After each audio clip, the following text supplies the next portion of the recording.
Assalamualaikum, selamat datang kembali di Guru Gembel Channel. Menurut Baraya, apakah Pak Prabowo Subianto layak untuk mendapatkan tekanan terus-menerus? Sejauh ini, Pak Prabowo Subianto itu mendapatkan demonstrasi yang terus-menerus untuk banyak sekali isu, untuk banyak sekali kebijakan, termasuk juga yang kemarin, 27 Agustus 2026, ada demonstrasi besar dari berbagai kawasan dan berbagai wilayah di Indonesia untuk menuntut perampasan aset. Tetapi di dalamnya sebenarnya bukan hanya itu. Ada banyak sekali agenda, ada banyak sekali kekecewaan, ada banyak sekali yang ingin disuarakan. Saya berkesempatan untuk berkolaborasi dengan seorang perwira orang dalam untuk mengulik apa yang sebenarnya terjadi dalam demonstrasi akhir-akhir ini. Jadi berikut adalah videonya. Saya bersama Pak Guru Gembul dan tidak lupa pula ada teman baru kita, siapa? Pak Nur Wahid. Selamat datang, Pak. Selamat datang. Kita manggilnya sebut gelarnya. apa? Gus Jenderal. Gus Jenderal. Gus Jenderal. Gus Jenderal. Udah ada bintang di sini. Iya. Purnawirawan. Purnawirawan. Kalau dibolehkan. Purnawirawan. Iya, karena kalau saya pengen segera purna, karena kalau nggak purna kan selalu anti teror terus. Kalau udah purna bisa anti tekor dong. Oke. Cocok. Iya. Berhenti teror, anti tekor. Oke, hari ini tentu saja saya ingin ngobrol dan bicara terkait dengan tentu yang lagi rame-rame di sosial media, lagi rame di banyak tempat, lagi rame lah terkait dengan tanggal 27 ini. Besok itu akan diadakan demonstrasi yang kabarnya itu akan besar karena itu adalah aspirasi yang datang dari warga Pati. Yang kalau kita cari tahu isunya adalah RUU perampasan aset dan lain-lain. Nah, kalau kita bicara tentang fenomena demonstrasinya juga banyak, Pak. Banyak, Pak Guru. Nanti misalnya tanggal 27 kemarin ada demonstrasi mahasiswa. Tanggal 14. Atau bahkan yang gua nggak sangka juga demonstrasi mendukung MBG juga ada. Demonstrasi itu dan demonstrasi lainnya. Aku mulai dari pendapatnya Pak Nur Wahid dulu. Bagaimana? Gimana kalau Pak Guru dulu? Oke, saya setuju. Gimana kalau Pak Guru dulu? Silakan Pak Guru. Demonstrasi yang baru-baru ini gimana menurut Pak Guru? Saya mau mendemonstrasikan ramalan saya bahwa demonstrasi ini sudah sempat saya ramalkan dulu. Mungkin bahasanya jangan ramalan Pak Guru. Apa? Biar syar'i nubuah. Nubuah. Itu lebih ini Pak. Nanti saya disomasi Pak. Lebih masuk Pak ya? Oh gitu ya? Baru kemarin saya disomasi sama orang-orang, tapi gak apa-apa. Masih gara-gara apa? Nggak ada orang yang mengatasnamakan keturunan Keraton Solo, kemudian tapi setelah telusur-telusur ya ujung-ujungnya sebenarnya minta uang. Oh gitu ya. Ya seperti itulah. Cobaan orang Terus terkenal. Pak Guru kasih nggak? Apa? Nggak dikasih kan? Saya kasih pasal Pak, saya mau tuntut balik itu karena mengatasnamakan. Cobaan orang terkenal Pak. Cobaan orang terkenal. Silakan. Iya. Nah, saya mau mendemonstrasikan nubuatan. Jadi gini, setahun yang lalu saya katakan bahwa Indonesia itu akan ada dalam kondisi yang sangat kacau, kepercayaan publik itu sangat turun dan demonstrasi akan turun di mana-mana dan baik pengusaha maupun rakyat itu harus wajib berhati-hati. Saya bilang di situ pengusaha gak akan ambil keputusan-keputusan yang besar sampai bulan September karena ributnya itu dari bulan Mei saya bilang sampai bulan Agustus. Nah itu saya jelaskan. Kemudian di episode yang lampau juga saya jelaskan 1 tahun yang lalu. Pati, orang-orang Pati itu akan menjadi pimpinan bagi dorongan untuk merevolusi Indonesia. Jadi dari dulu tuh udah dijelaskan seperti itu. Nah, jadi kenapa saya bisa meramalkan seperti ini? Ini bukan mistik. Tentu saja ini bukan mistik karena semua yang bisa diupayakan oleh manusia itu berarti bisa diramalkan oleh manusia. Dan kita dari dulu tuh sudah melihat upaya-upaya manusia untuk merekayasa, untuk menciptakan kondisi dan untuk menghasilkan satu fenomena yang akan terjadi hari ini. Jadi yang terjadi hari ini itu sebenarnya adalah akumulasi dari begitu banyak hal-hal yang terjadi di masa lampau. Keributan-keributan politik, masalah-masalah bisnis yang tidak terselesaikan, ancaman dari luar, termasuk yang paling panas itu adalah kekecewaan sebagian rakyat Indonesia terhadap pemerintahan yang ada. Kita tuh sekarang memang tidak krisis ekonomi, kita tuh sekarang tidak ada dalam resesi, tetapi kita ada dalam ketidakpercayaan kolosal masyarakat terhadap pemimpinnya. Jadi kalau misalkan kemarin ada survei Pak Prabowo jatuh itu gak, saya selalu menekankan itu adalah itu sebenarnya warning yang sangat besar gitu. Kita anggap sekarang Pak Jokowi itu dihujat, dicaci maki, dijelekin dan lain sebagainya. Tetapi ketika memerintah tuh gak pernah ada sampai level sekarang. Jadi ketidakpercayaan publik kepada pemerintah sekarang itu tinggi luar biasa, ketidakpercayaan. Dan karena ketidakpercayaan ini kemudian nanti ada penyakit-penyakit dari luar, ada kepentingan-kepentingan bisnis dari luar, ada orang-orang yang ingin dan sebagainya, itu berakumulasi jadi demonstrasi besar-besaran. Jadi demonstrasinya itu kemarin terjadi. Kemudian Pak Prabowo Subianto dengan timnya itu berhasil meredam. Di antaranya adalah media sosial sepi. Kemudian ada demonstrasi lagi, lebih besar lagi. Kemudian media sosial sepi lagi. Begitu seterusnya sampai akhirnya nanti besok. Nah, besok ini kayaknya akan bukan lebih rusuh ya, tetapi akan lebih banyak didengar oleh masyarakat. Kita doakan semoga nanti video ini dibuat sebelum tanggal 27 ya. Kita jadi tidak tahu, cuman kita mendoakan agar besok itu terjadi demonstrasi yang rukun, yang baik-baik saja. Tapi di sisi lain kita juga berharap bahwa pemerintah mau mendengarkan apa yang menjadi tuntutan masyarakat. Pemerintah mau mendengarkan apa yang menjadi keluh kesah masyarakat. Minimal mau ngedengerin. Masalahnya saya cerita sedikit ya. Masalahnya begini nih. Kenapa Pak Prabowo Subianto itu jadi bahan olok-olok ketika ngomong bawang merah per kilo 700.000 pengupasannya. Kenapa Pak Prabowo itu diolok-olok ketika ngomong penggilingan padi itu 2 triliun sebulan? Masalahnya apa? Masalahnya adalah Pak Prabowo tidak sampai ke akar rumput, tidak sampai ke masyarakat, tidak memiliki koneksi, tidak memiliki akses komunikasi. Jadi istana dengan rakyat itu jauh terpisah, dinding yang begitu tebal, begitu tingginya. Sedemikian tidak tahunya Pak Prabowo sampai beliau tidak tahu bahwa ngupas bawang tuh 700 perak. Itu kan jaraknya dekat, dari istana ke Bogor tuh dekat, bahkan di sana juga ada istananya gitu. Seharusnya pemimpin yang baik, pemimpin yang ideal itu adalah pemimpin yang benar-benar berkomunikasi dengan masyarakatnya. Tapi ini ketidaktahuan. Harga ngupas bawang itu tidak diketahui oleh presiden, harga penggilingan padi tidak diketahui oleh presiden. Inilah yang menjadi sebuah indikasi kuat bahwa komunikasi kita tidak lancar. Dan karena komunikasi kita tidak lancar, pemimpin dan bawahan tidak nyambung, maka kita terpaksa harus membuat sebuah gebrakan, membuat gerakan massa yang besar hanya sekedar untuk didengar. Kita nggak bikin rusuh, kita nggak niat untuk bikin rusuh, kita nggak niat untuk bikin keributan. Nggak tahu nanti kalau ada provokator di belakang itu soal yang lain. Tapi setidak-tidaknya gelombang demonstrasi yang terjadi terus-terusan di tahun ini itu disebabkan sama satu hal. Pak Prabowo tidak dengar keluh kesah masyarakat kita, dan masyarakat kita tidak dengar klarifikasi apapun dari pemerintah selain hal-hal yang konyol. Makanya kemarin saya bilang berkali-kali, please lah, ini komunikasi antara atas dan bawah itu sambungan, tapi enggak. Dan akhirnya ini yang terjadi. Makanya kenapa saya tahu, kenapa saya harus cerita sejak tahun yang lalu bahwa sekarang itu ada demo dan sebagainya. Karena masalah utamanya adalah Pak Prabowo Subianto tidak turun ke masyarakat, sehingga masyarakat harus mempublikasikan ketidaksukaan dan ketidaknyamanan mereka dengan cara-cara yang paling ekstrim. Jadi kita harus memahami bahwa demonstrasi yang terjadi besok, atau mungkin ini diuploadnya entah kapan, demonstrasi tanggal 27 itu, kita harus pahami bahwa ini sebenarnya adalah sebuah ajang silaturahim akbar antara pemerintah dengan rakyatnya. Semoga ini menjadi cara untuk menjalin kembali komunikasi. Pak Prabowo Subianto saya harap bertatap muka dengan para demonstran, dengan orang-orang, agar beliau sendiri tahu keluh kesah masyarakat. Itu poin saya tuh. Oke. Pak Gus Jenderal, keluh kesah masyarakat itu yang harus diketahui. Kan harusnya kalau segala sesuatu harus gradual ya.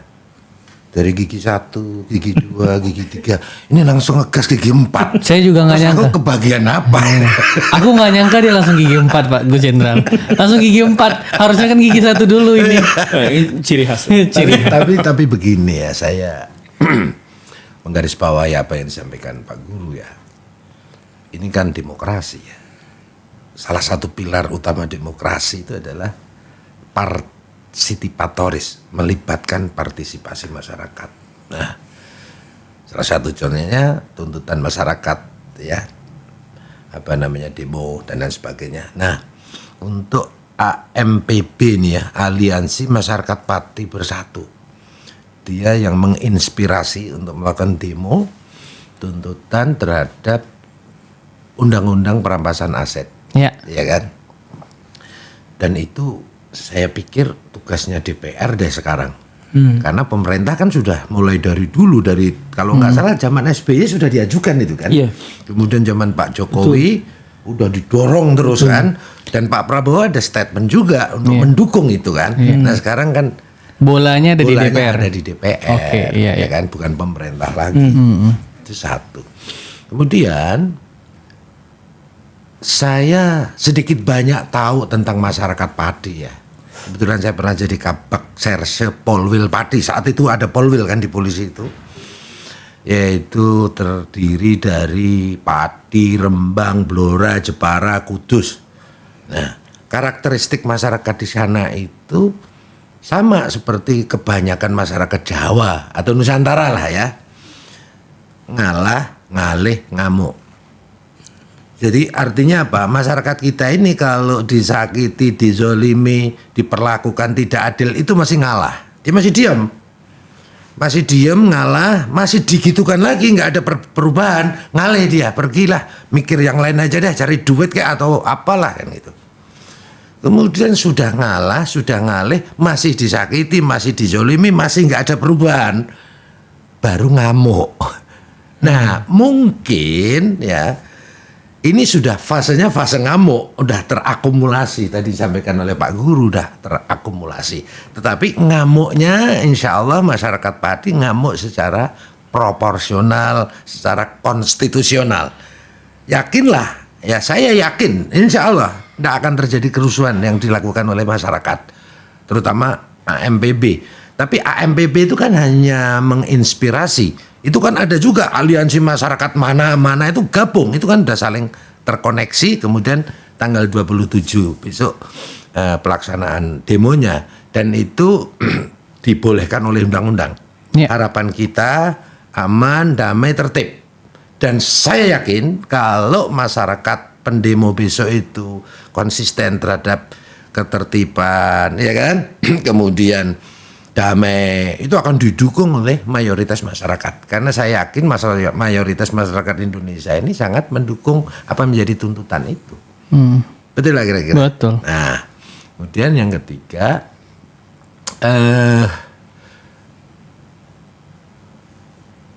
yang sedang ramai sekarang itu kan ada institusi BUMN kita yang sedang dihujat. Betul ya? Bank Mandiri ya, karena apa namanya pemblokiran atas permintaan dari aparat. Menurut saya dari perspektif intelijen nih, nah kelihatannya ada masalah dalam analisa intelijennya, iya kan? Ya kalau bagus analisa intelijennya harusnya tidak diblokir, tidak di ini, karena kan begini ya. Antisipasinya harusnya nggak gitu. Antisipasinya harusnya kayak gitu. Jadi gini, teorinya itu begini. Kalau ini ada tekanan besar, ibarat bendungan, ya kan, ditutup rapat, tekanannya terus bertambah, jebol nggak bendungan? Jebol. Maka solusinya dibikin saluran supaya mengurangi tekanan. Lah ini salurannya malah ditutup, sehingga kan kontroversi kan. Betul. Nah ini sebagai otokritik lah. Makin ngamuk nanti. Makin ngamuk bisa. Tapi moga-moga enggak. Nah itu satu. Kemudian yang selanjutnya, harusnya ada prediksi kan, analisa intelijen yang menyangkut prediksi bahwa ini enggak akan terjadi kerusuhan. Tapi justru orang Jawa, orang Padi sekitarnya itu kan orang Jawa ya. Ada istilah nek dipangku mati. Artinya kalau dia diorangkan, dirangkul, diakomodir, dia akan kooperatif, akan baik. Jangan justru dilawan. Artinya dilawan itu kalau melanggar hukum tindak tegas. dan mereka konsisten, konsekuen dia kalau memang salah. Nah ini sebagai otokritik ya. Jadi biarin aja, diakomodir, yang penting dibantu, dijaga ketertibannya dan diantisipasi jangan ada infiltrasi dari provokator, dari anarko, itu maupun dari kepentingan-kepentingan yang tidak bertanggung jawab. Itu aja sih. Tapi yakinlah, insya Allah tanggal 27 ya akan aman dan kondusif. Iya, saya juga sebagai host juga percaya ya. Demo-demo yang terjadi di Indonesia itu sebenarnya demo dengan tujuan yang baik. Karena menyampaikan aspirasi yang baik dengan cara yang baik juga. Salah satunya ya bersurat lah. Kan biasanya kan begitu ya. Cuman kan kita tuh kadang juga perhatikan semakin besar masa demonstrasi itu tidak untuk menutup kemungkinan tuh ada pihak atau semacam orang tiba-tiba cipin di tengah loh, pengennya rusuh aja gitu loh. Kalau kita berkaca pada Agustus kemarin ya, Pak Guru ya, Pak Gus Jenderal ya. Saya juga tidak mau Jakarta sampai begitu tuh. Ada yang bakar halte lah, ada yang banyak hal lah. Tapi yang kemarin tahun 2025 di bulan Agustus September itu nggak ada yang mengaku kan? Iya, nggak ada. Iya. Liar kan? Iya. Ini tertib. Aliansi Masyarakat Pati Bersatu, Aliansi Masyarakat ini bersatu. Iya. Sehingga justru terkoordinir dengan baik oleh mereka. Iya. Tapi ada kemungkinan gini nih. Ini cerita sedikit Pak. Kayaknya besok tuh sebenarnya isunya itu bukan undang-undang perampasan aset. Ada yang lain juga ya? Coba kalau misalkan kita perhatikan ini ya, di undang-undang tipikor kita, saya mohon maaf tadi main HP sedikit gitu ya, karena saya mau ngecek. Karena setahu saya dalam undang-undang tipikor kita tuh perampasan aset itu sudah ada. Nah, misalkan di pasal 32, 34, 38B itu negara dapat menggugat secara perdata untuk merampas aset yang disita. Misalkan itu ada perkataan yang seperti itu. Kemudian hakim dapat merampas barang bergerak seterusnya, barang tidak bergerak, perusahaan milik terpidana atau barang pengganti yang digunakan untuk atau diperoleh dari tindak pidana korupsi. Nah, sebenarnya dari isu perampasan aset itu sebenarnya sudah ada di undang-undang tipikor kita. Nah, yang dipermasalahkan sebenarnya adalah ini tuh gak dikenal sama banyak orang, Gak spesifik, betul sekali. Dan yang lebih pentingnya adalah, jadi kita itu ikutan sama dunia global itu untuk memerangi korupsi di tahun 2008. Nah, karena itu di negara-negara yang ikut terlibat dalam anti korupsi itu, Indonesia termasuk di dalamnya, itu bikin komitmen bahwa setiap negara itu harus bikin undang-undang perampasan aset. Itu ada. Nah, semua negara-negara yang tadi ikutan anti korupsi itu sudah bikin undang-undang perampasan aset. Indonesia 2008 di ininya, 2009, 2010 gak pernah dibahas. Jadi ini kemarin itu ada misalkan dari teman-teman PDIP yang ngomong, ya kita nggak akan kita belum cocok, intinya mah ya kita belum pas lah karena ini nanti bisa disalahgunakan dan sebagainya. Ini itu undang-undang KPK yang baru atau yang sudah direvisi? Kan ada kan dulu. Iya, tapi ini yang sekarang berlaku. Yang sekarang berlaku tuh sebenarnya udah ada. Gak cuman balik lagi maksud saya adalah kita tuh hanya ingin bahas aja dulu. Kalau tadi ada perkataan bahwa nanti aja belum cocok dan sebagainya, ya itu tuh kalau udah dibahas baru ada perkataan seperti itu. Ini dari tahun 2008 sampai tahun 2018 10 tahun, kemudian sekarang hampir 20 tahun, bukan hanya diabaikan tapi tidak dibahas. Nah, ini yang mencurigakan kenapa tidak dibahas. Nah, makanya ini tuh menjadi sebuah isu yang bisa dipakai dimanapun. Yang sekarang mendorong orang untuk demonstrasi itu sebenarnya bukan hanya perampasan aset, itu tuh jadi apa ya? Itu jadi simbolnya, jadi benderanya ya. Tapi pada dasarnya adalah keresahan, rasa takut, frustasi masyarakat. Ini Kang, saya harus jelaskan betapa frustasinya masyarakat di Indonesia tuh. Kemarin teman saya punya peternakan ayam. Setiap bulan, setiap minggu, setiap hari dia setor telur kepada pasar. Kasih semuanya.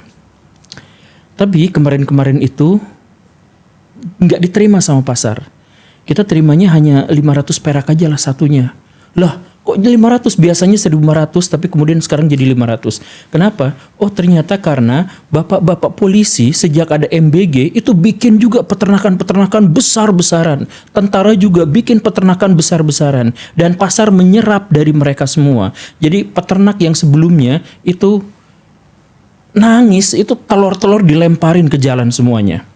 Mau demo gak bisa. Nah, mau demo gak bisa. Kemudian mereka curhat di media sosial. Kemudian mereka apa? Ketika ada demo ini mereka akan coba sampaikan apapun judulnya, apapun benderanya. Sekarang benderanya isu perampasan aset, boleh kita ikut aja. Tapi sebenarnya keresahan-keresahan semacam inilah. Ada kemarin pengusaha kaya raya. Dia curhat sama saya. Yang sekarang disakiti sama pemerintah itu bukan cuma rakyat kecil. Kami yang gede-gede pun itu dapat banyak sekali masalah-masalah. Sekarang bisnis itu mau kita berinvestasi menatap ke depan itu sulitnya luar biasa karena kondisi ekonomi yang tidak pernah baik-baik saja. Tapi tabungannya udah banyak dia. Iya, tabungannya sudah banyak. Kalau orang kaya ngeluhnya sebenarnya nggak bikin nangis gitu. Cuman maksud saya Ngeluhnya cuma pengen mereka buat tambah kaya. Nah, cuman masalahnya apa, Pak? Di media sosial mereka tuh langsung curhat. Nanti silahkan dicek. Di media sosial itu mereka langsung curhat. Saya adalah seorang pengusaha yang punya 4 lini usaha yang buruhnya itu sekian. Tanggal 27 saya akan liburkan mereka agar mereka semua ikut demonstrasi di Jakarta. Nah, jadi bukan soal kesedihannya itu, tetapi bahwa demonstrasi-demonstrasi semacam ini itu digerakkan dari orang penjual telur yang tadi itu sampai harus buang-buang telurnya karena nggak kebagian pasar, sampai pihak yang mengaku sangat kaya raya, punya buruh begitu banyak, dan pada hari itu mau diliburkan, silahkan demo. Itu nggak bisa diklarifikasi apakah dia benar-benar orangnya atau tidak gitu ya. Cuman maksud saya adalah sekarang demonstrasinya bukan sekedar isu perampasan aset. Sekarang orang yang marah karena gara Kalimantan terbakar. Sekarang orang yang marah gara-gara Papua ditanamin tanaman yang tidak ada di sana sebelumnya. Sekarang orang-orang yang marah karena nikel sekarang sudah tidak dibutuhkan oleh pasar global. Semua itu marah berakumulasi, dan setiap ada demo, mau demo yang judulnya apapun, mereka akan datang. Nah, aku potong sedikit. Ini yang saya maksud gini, Gus Jenderal. Kan gini. Biasanya kalau ada satu masyarakat di daerah tertentu yang punya keresahan, anggaplah kita sebut daerah mana gitu, daerah A yang jualan telur kayak Pak Guru bilang. Terus di daerah itu telurnya nggak diterima karena di daerah itu sudah ada pemain telur lain baru.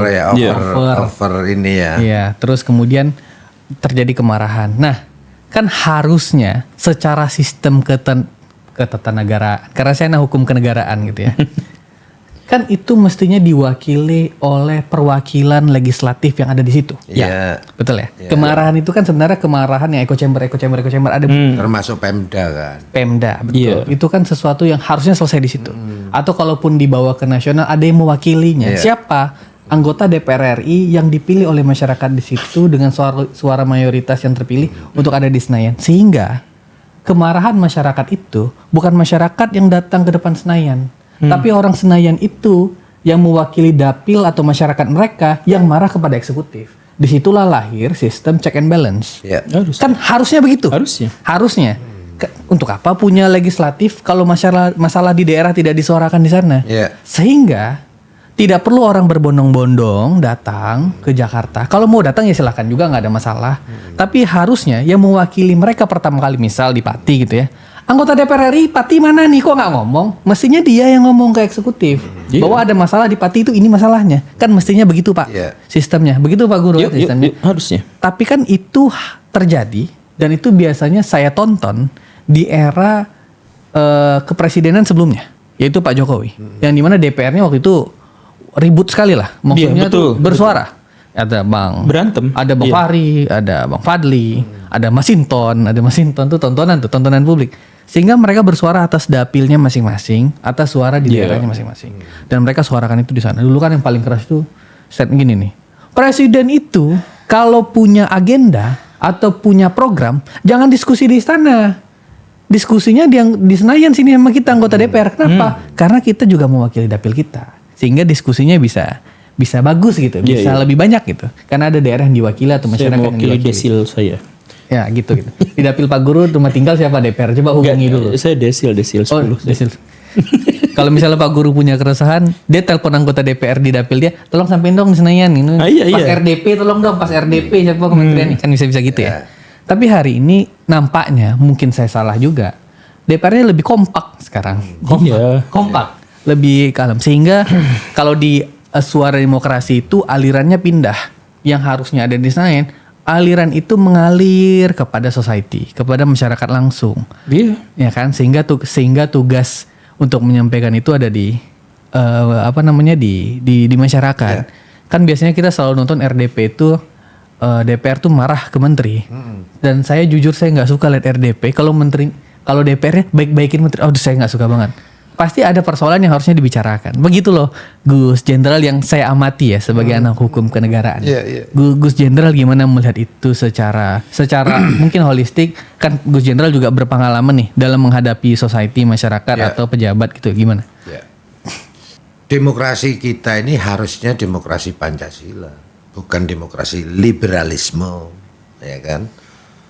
Tapi juga nggak boleh juga kita itu demokrasi yang ultranasionalisme, yang menjurus ke fasisme, ya kan? Kita di tengah-tengah Pak Satya. Nah, liberalisme, kapitalisme, sekularisme, ya, ultranasionalisme dan apapun itu tadi, itu adalah ideologi-ideologi transnasional yang masif berkembang, ya, menginfiltrasi segala lini kehidupan pasca reformasi. Ya. Oke. Nah, ini yang sering kami sebut bangsa ini mengalami krisis jati diri. Ya kan? Kehilangan jati dirinya. Bahkan saya kembangkan menjadi krisis spiritual, inflasi ritual, krisis esensial, substansial, tapi inflasi formal, literal dan lain sebagainya. Nah, itu menyangkut permasalahan sistem dan SDM. Sistem demokrasinya liberal, yang harusnya DPR adalah representasi dari suara rakyat, tetapi karena sistemnya yang mahal, betul gak sih? Betul. Mahal, kan? Coba aman. Ya kan? Sehingga fokusnya bukan menyuarakan aspirasi rakyat, tapi harus break even point. Nah, Good point. iya itu. Good point. Betul gak? Iya. Ya, yuk kita objektif aja realita. Iya. Itu masalah sistem. Ya. Nah, kemudian masalah SDM. Saya selalu mendoakan Gus Jenderal jadi DPR kalian. Amin. Amin. Silakan Gus. Sekarang masalah SDM. SDM itu kan mengalami krisis spiritual, inflasi ritual. Kita para pejabat DPR, institusi ASN, TNI, Polri kan disumpah, itulah sih. Nah, tapi sumpahnya itu kan demi Tuhan ya. Emangnya udah kenal Tuhan dah? Agak tinggi nih. Iya kan? itu Coba juga kalau- poin. sih. Coba kalau Itu juga sumpahnya poin. itu, kalau sumpahnya itu ya demi Tuhan, ya kan? Dan demi kedua orang tua ibu bapak yang melahirkan saya. Kira-kira beda nggak Pak? Kalau sudah Iya, bapak iya. ibu itu kan Beda. Mungkin beda beda. dong. Mungkin beda. Betul kan? Mungkin Karena beda. kenal Pak. Karena kenal kan. Anak istri tambah nggak Pak? Orang tua Oh, aja. iya, udah orang tua aja Orang- yang orang tua yang cukup ya? kita kan 9 bulan di dalam kandungan kan. Ya. Nah, itu. Ini agak ini ya, agak ringan-ringan biar nggak terlalu serius banget. saya butuh perspektif ini. Saya Iya, butuh. iya. Kalau sama Pak Guru saya bawanya serius. Stres saya Pak. Nah, kemudian begini ya. Pendekatan yang lain yang saya harus juga pelajari. Yang harus kita jaga itu adalah segala bentuk kriminalitas, kejahatan, apapun bentuknya itu, ya. Tetapi harus dicatat di dalam teori kriminologi atau ilmu kriminologi ataupun teori-teori yang lain, misalnya push and pull factor teori. Terjadinya kejahatan, baik itu kejahatan karena faktor demonstrasi, kejahatan terorisme, korupsi dan lain sebagainya, ya. Itu kan disebabkan oleh dua faktor. Bertemunya antara faktor niat dan faktor kesempatan. Faktor niat adalah faktor korelatif kriminogen yang memunculkan niat atau mens rea. Betul?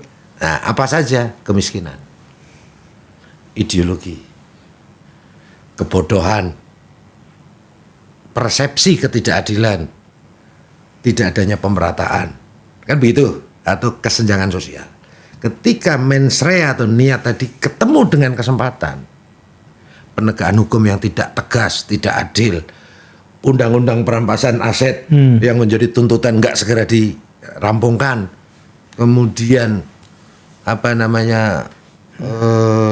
tadi terjadi disconnect atau statement-statement para pemimpin di segala level yang tidak nyambung dengan realita. Niat ketemu kesempatan, terjadilah kejahatan, kriminalitas atau apapun, ya kan? Nah, ini yang harus dijaga. Makanya sebenarnya antisipasinya gampang kok.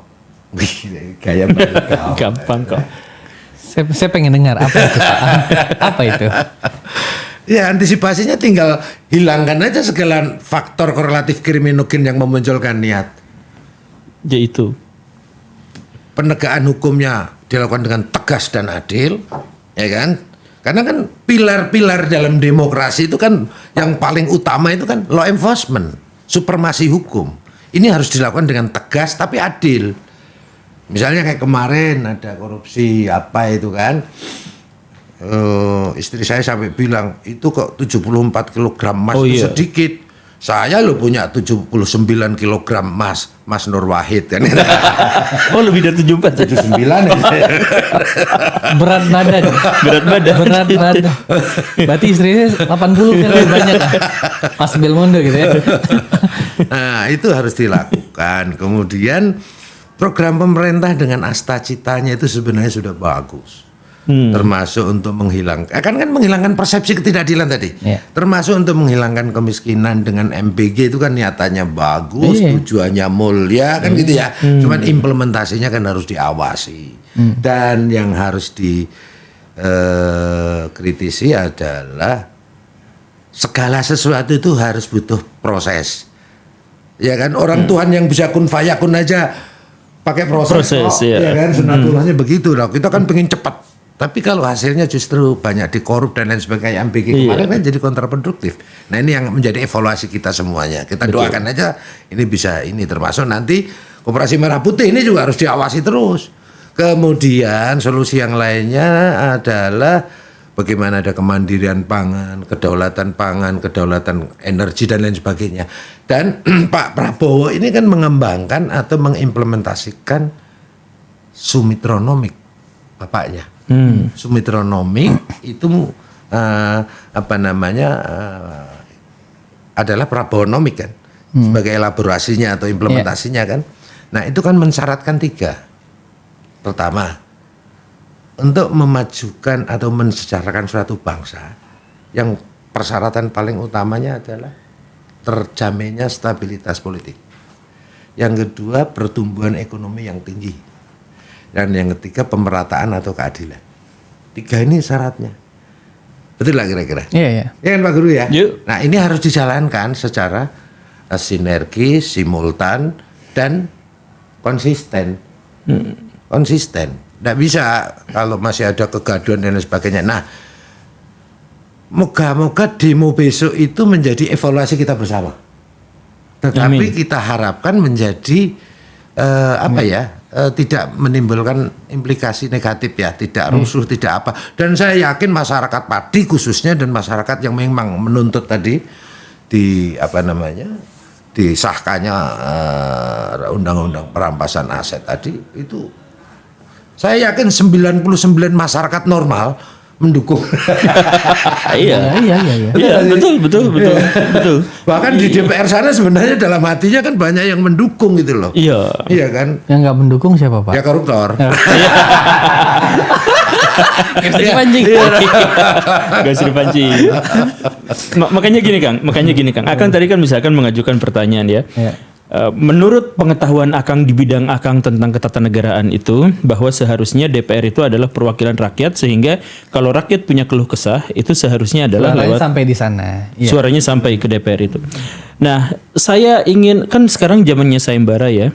Mumpung ada Pak Nur Wahid. Sayembara apa nih Pak Guru? Saya ingin ngadain sayembara 500 juta rupiah. Siapapun anggota DPR yang bisa menunjukkan argumentasi bahwa DPR selama ini berpihak kepada rakyat. Gede juga. Siapa yang mau bayar Pak Guru? Ini kan saya bilang mumpung ada Pak Nur Wahid. Saya sampai pangkat bintang 2. Rekening saya nggak ada segitu. Ini dipalak secara halus. Ini pemalakan ini. Maksud saya adalah ya tunjukkan satu aja data lah yang bisa diajukan sebagai yang bisa diuji dalam argumentasi gitu ya. Tunjukkan kapan DPR Indonesia itu berpihak pada rakyat yang dalam periode rentang yang sekarang ya. Kapan? Karena DPR itu kan berpihaknya kepada ketua partai politik dan ketua partai politik itu sudah terikat dalam koalisi besar bersama pemerintah ini. Jadi pemerintah dan DPR itu sebenarnya ada di kubu yang sama. Ya kan? Sama-sama ya. Jadi nanti DPR terikat pada ketua partai politik. Ketua partai politik nanti terikat pada kabinet, di mana kabinet-kabinet itu juga berisi orang-orang partai politik yang sama. Sehingga tidak mungkin dari DPR itu untuk melakukan kritik terbuka kepada kabinet ini. Nah, karena itu, karena ini sebenarnya sudah ada dalam satu circle, nah, rakyat mau curhat, ketahan. Rakyat mau curhat, ketahan. Akhirnya apa? Di media sosial, presiden kita yang terhormat diolok-olok sama rakyatnya sendiri. Kan saya tuh bilang berkali-kali, Pak, kita tidak ada yang... Kan presiden itu adalah simbol dari negara. Dan dia adalah orang yang memegang otoritas karena dipilih oleh sebagian besar rakyat Indonesia. Menjelek-jelekannya itu berarti juga menjelek-jelekan bangsa, juga menjelek-jelekan rakyat Indonesia. Seharusnya konsepnya seperti itu. Tetapi sekarang enggak. Rakyat berani menghujat, menjelekan Pak Prabowo, bikin meme di mana-mana, bikin kartun, bikin AI di mana-mana. Karena apa? Karena dirinya sendiri merasa bahwa Bapak itu tuh bukan representasi. Karena apa? Karena kami mau ngomong mau apa tuh gak sampai. Kita tuh gak sampai, ketahan semuanya. Jadi yang tadi itu, perampasan aset sejak tahun 2008 sampai sekarang 18 tahun gak dibahas, bukan gak disahkan, bukan. Kalau misalkan udah dibahas terus gak disahkan, ya mungkin kita ada alasan gitu. Ini mah bahkan gak dibahas. Kalau misalkan tadi Bapak mengatakan bahwa 90% rakyat Indonesia setuju dengan itu, hanya koruptor yang tidak setuju. Ini kenapa selama 18 tahun gak disetujui semua? Jangan-jangan isinya koruptor semua, Pak. Bapak harus cepat-cepat jadi anggota DPR untuk menghabisin. Konklusinya Bapak suruh aku jadi anggota DPR. Saya lagi. Bapak lagi yang kena. Jadi misalnya gini ya, saya bilang, kita ini kan demokrasinya harusnya kan, kalau ideologi kita Pancasila, demokrasinya harus Pancasila, sistem ekonominya harus Pancasila, betul. Kan begitu enggak ya? Betul. Budayanya budaya Pancasila. Nah ini kan sistemnya itu kan quote and quote kan harus pencoblosan ya, one man one vote ya. Tapi kalau misalnya representasi ya misalnya kayak Belmondo ada model Pak Guru Gembul yang kritis gini-gini kan, kemudian udah ini yang di kader terus sampai nanti di ini. Saya yakin kalau dia di DPR sana pasti akan tetap bersuara, tapi tetap wise kan. Kalau memang salah dia akan kemukakan salah kan, dan tidak punya beban untuk break even point lagi. Saya setuju arahnya sih. Jadi kayaknya bukan demokrasi langsung gitu Pak maksudnya ya. Demokrasi Pancasila. Whatever ya. Tapi kalau menurut aku demokrasi Pancasila. Buktinya demokrasi langsung justru sekarang gini ya. Ini aku jadi ingat. Enggak, ini realistis saja ya. Misalnya ya saya katakanlah Pak Guru ingin jadi DPR, tapi dia harus bayar saksi, bayar apa, biar saya bayar kan. Tapi kan misalnya dia harus membantu sana kan ngeluarin duit ya. Pertanyaannya, kalau kita membayar sesuatu supaya orang itu memilih ataupun memilih kita, itu dosa nggak sih Pak Guru? Kan guru saya kan, dosa kan. Nah bayangin aja kalau itu masif selama pembelian langsung ini, kan kita kan nanam dosa lah yang dimakan oleh masyarakat. Barang-barang haram otomatis kan dia juga nanti ada apa-apa kan jadi sesuatu yang nggak bagus juga. Iya. Bad education, betul nggak sih? Betul. Padahal kan kalau di dalam Pancasila di sila keempat kan bahasa Al-Qur'annya kan wa amruhum syura bainahum, kerakyatan yang dipimpin oleh hikmah. Iya. Ini aku itu loh. Kemarin ya agak filosofis dikit lah. Aku kemarin tuh lewat terus tuh konten Bang Hasan tuh aku suka beberapa argumentasi walaupun potongan gak tahu panjangnya gimana. Ada yang bilang gini, kenapa ya hari ini ya kalau kita kontra terhadap pemerintah itu nampaknya hero betul lah. Kelihatan bahwa superhero gitu.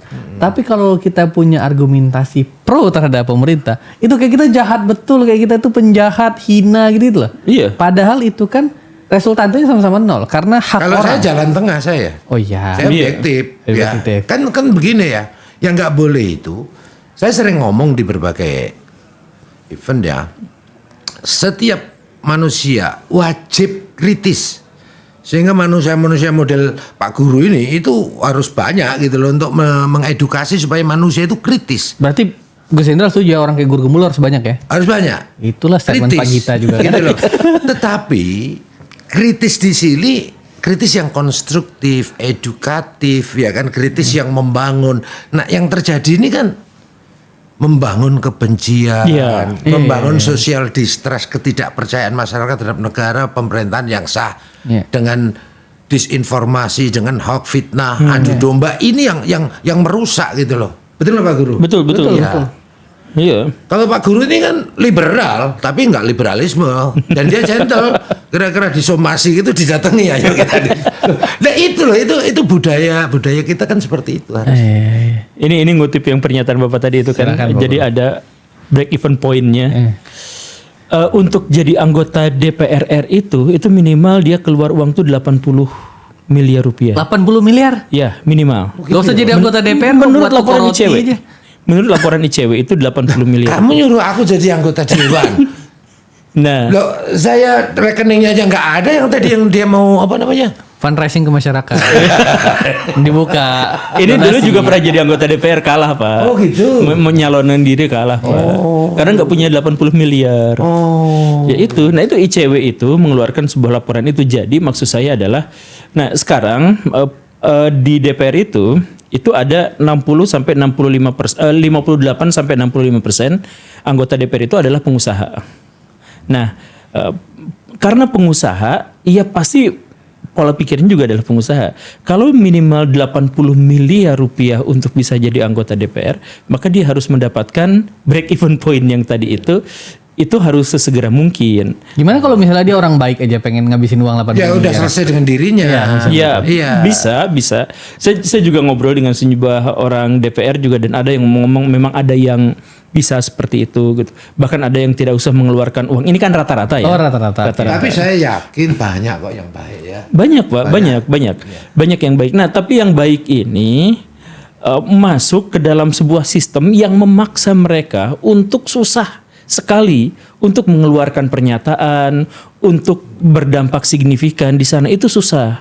Susahnya itu ya karena apa? Karena ini bukan saya menuduh itu ya. Ini mah hanya pikiran saya aja semata gitu ya. Korupsi itu nggak mungkin sendirian.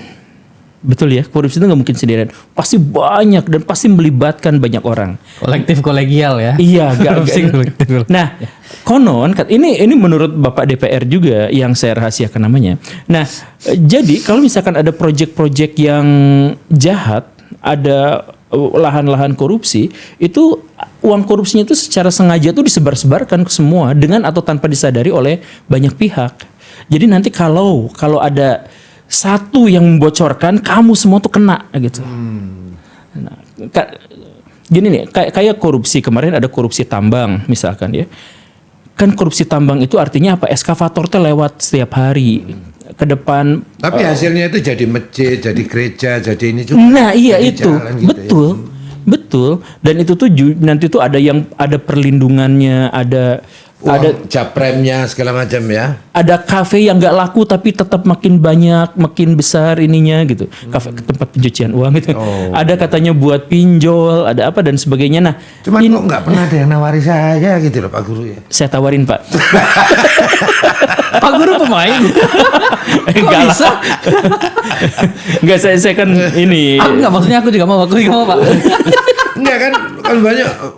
Wah saya sih jenderal ini sampai pangkat bintang 2 nggak punya rumah. Saya punya rumah, satu-satunya rumah yang bangunin orang tua warisan di Jogja. Selama ini saya kontraktor, ngontrak sana, ngontrak sini gitu loh. Yeah. Nah terus berarti jenderal bukan jujur. Nggak ada yang nawari kali. Bapak mau kita doain nggak Pak? Biar ditawarin? Berarti Bapak punya reputasi baik. Jadi nggak ada yang mau nawarin tuh berarti Takut ya. orang ini. Ya mungkin belum kayak pernah gitu. mencoba kok takut.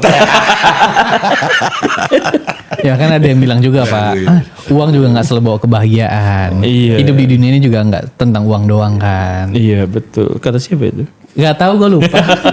Bagi orang yang udah punya uang, yang nggak punya mah susah. Iya. Terus Pak Guru?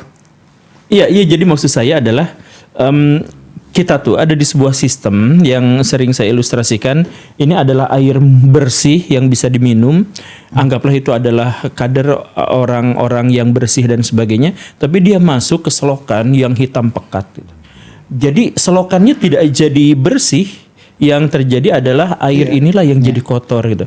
Itulah yang melatari misalkan Pak Mahfud ngomong orang jujur aja kalau jadi politikus jadi iblis gitu misalkan yang. Solusinya menurut Pak Guru gimana? Nah, hal yang sederhananya begini. Penegakan hukum jangka pendek, jangka panjangnya itu adalah pendidikan. Itu solusinya. Dan solusi yang lebih pendek lagi adalah yang lebih pendek ini hanya bisa dilakukan oleh pemerintah. Pemerintah buka keran ngobrol sama rakyat. Dulu Bung Karno itu seingat saya kan dulu saya masih aktif jadi mahasiswa di masa Bung Karno. Dulu Bung Karno itu setiap akhir pekan itu open house. Itu open house. Saya ingat betul pada waktu itu ada orang yang bawa burung dari Ambon. Jauh-jauh Pak, saya menghadap Bapak. Pak ini hadiah burung dari Ambon. Sama Bung Karno kan dilepasin burungnya. Ini bener buat saya ya. Ini sekarang milik saya. Nah, saya lepas. Terus beliau bilang tuh, saya tuh pernah merasakan hidup di penjara. Saya nggak mau ini burung juga terpenjara. Nah, tapi intinya apa? Open house, ngobrol. Mungkin bahasanya rekonsiliasi kali ya. Iya, betul. Rekonsiliasi nasional. Ada upaya gitu, ada upaya. Pas zaman Pak Harto tuh ngobrol. Pak Harto tuh belusukannya tuh kayak Jokowi.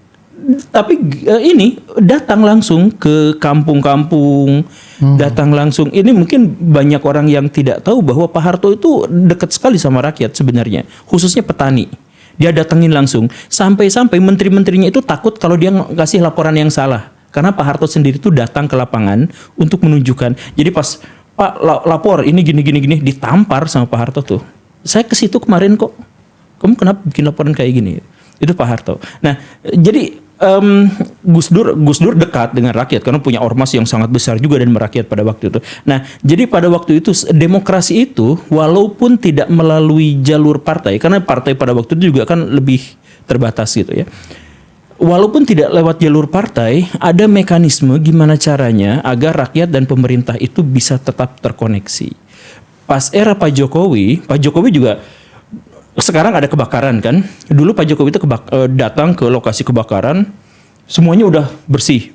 Semuanya udah disambut oleh pejabatnya dan sebagainya. Oke, Pak Jokowinya pergi, Kebakar lagi. acaranya bubar, kebakar lagi, Pak Jokowinya balik lagi tanpa diketahui oleh semua orang. Datang lagi ke situ. Ini kenapa masih kebakaran? Dari orang yang tadi itu kemana? Ternyata cuma seremonial aja. Nah, kita tuh membutuhkan Dan mewarning. Iya. Di mana wilayahnya ada kebakaran, Pangdam dan Iya. Kapoldanya tak ganti. Ya. Iya kan?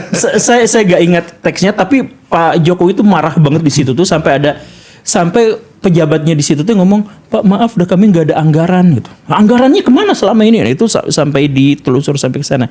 Nah, yang kurang dimiliki oleh pemerintah yang sekarang tuh itu tidak memiliki koneksi kepada rakyat dan akhirnya rakyat juga tidak memiliki. Saya harus menggarisbawahi itu berulang-ulang karena yang paling penting di sini itu adalah komunikasi. Please, kenapa sih di zaman dulu tuh menteri tuh bisa datang ke podcastnya Deddy Kobuzer, iya kan? Jadi menggarisbawahi tadi Sekarang banyak kok. Banyak kok. Jadi ntar kita undang deh Bang Godari. Solusinya tadi pemerintah harus merekonsiliasi ya dengan Iya. rakyat ya. Nah, syarat-syarat untuk rekonsiliasi karena kan saya staf khusus bidang penegakan keadilan tadi udah kan solusinya. Penegakan keadilan. Ya kan, Hebat. tegakkan hukum, supremasi hukum secara tegas dan adil kan gitu. Oh, Bapak pemerintah. Staf khusus itu bukan struktural Pak Guru. Bukan Pak Guru. Dia lebih manusia bebas. Iya. WFA lah. Work from anywhere. Silakan. Sekarang ada restorasi justice dan lain sebagainya. Baru yang kedua rekonsiliasi kan. Nah rekonsiliasi nasional itu persyaratannya ada 3 nih. Seseorang mau atau bisa merekonsiliasi atau rekonsiliasi kalau pertama terjadi kesadaran kolektif. Ya. Kesadaran moral ya baik dari masyarakat ataupun dari pemerintah termasuk DPR kan begitu. Yang kedua terakomodir segala kepentingannya termasuk melalui silaturahmi komunikasi tadi. Paling tidak ya tadi komunikasi kan. Ya. Baru yang ketiga itu orang mau rekonsiliasi kalau terjadi pressure moral juga. Mungkin demo itu untuk pressure moral, pressure mental supaya ada atensi. Mungkin ya. Iya. Tapi baguslah itu mungkin moga-moga demo besok itu bisa menjadi membangun kesadaran kolektif dari segala pihak, terutama para pemangku kebijakan, kemudian juga terjadi rekonsiliasi. Tapi sekali lagi ya nggak usah lagi lah itu diblokir rekening-rekening itu bukan teroris, bukan bandar narkoba, bukan koruptor kan gitu. Itu siapa yang ngeblokir itu Pak? Bapak tahu? Kemarin Bang apa itu yang Bang Mandiri. Bang Mandiri ngakunya sama aparat atas perintah. Atas perintah. Biasanya kalau pengalaman kami di BNPT di Densus itu untuk memblokir sesuatu itu kan paling tidak harus ada profil yang jelas, ya kan? Di broker itu mungkin itu rekening itu digunakan untuk jaringan teroris atau mungkin narkoba, ya, jaringan narkoba atau mungkin koruptor, ya kan? Tapi harus jelas, analisa intelijennya itu harus jelas. Kemudian harus ada kalau mungkin sudah ada laporan polisinya dan lain sebagainya ya, tidak. Makanya saya katakan harus dievaluasi itu analisa intelijen. Kalau memang benar dari aparat yang meminta ke bank untuk memblokir itu harus dievaluasi betul. Karena yang saya tahu ini orang-orang yang menginisiasi demo ini bukan jaringan teror, bukan koruptor, bukan orang cuma mau demo biasa. Rakyat yang marah ya. Rakyat apa itu ngalah ngalih ngamuk. Rakyat yang ngamuk.